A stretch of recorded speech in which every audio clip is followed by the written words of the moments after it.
10 मुहर्रम यौम आशूरा को अच्छा खाना बनाना इस्लामी सकाफ़त में एक मरूफ और महब्बत भरा अमल है, लेकिन ये कोई शरीफ फ़र्ज़ असंत नहीं, बल्कि ये एक नफली नेकी और नेकी के जज्बे के साथ की जाने वाली रवायत है जो कई मुस्लिम मुआशरों में राइज है। 10 मुहर्रम को अच्छा खाना बनाने की नीयतें। 1. सदका और खैरात की नीयत से अच्छा खाना बनाकर रिश्तेदारों, गरीबों और हमसायों को खिलाना सदका और सिला रहमी है। 2. अहले बैत से महब्बत की नीयत से इस दिन खाने का एहतमाम करके इमाम हुसैन और उनके साथियों की अजीम कुर्बानी की याद दिल में रखना एक महब्बत का इजहार है। 3. नबी की संत पर अमल की नीयत से 10 मुहर्रम के दिन रोज़ा रखने की तरगीब अहादीस में आई है। रोज़ा इफ्तार करने के लिए अच्छा खाना बनाना भी नेकी है।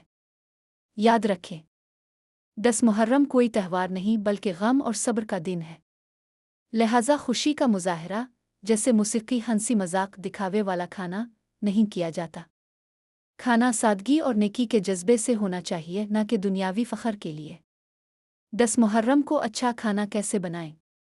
सादा और पुरखुलूस खाना जैसे दाल चावल ज़र्दा हलीम और रिवायती खैरात वाला खाना। बच्चों और बुज़ुर्गों के लिए नर्म और महब्बत से पक्का खाना। खाने के साथ एक अच्छी नीयत की दुआ ज़रूर करें।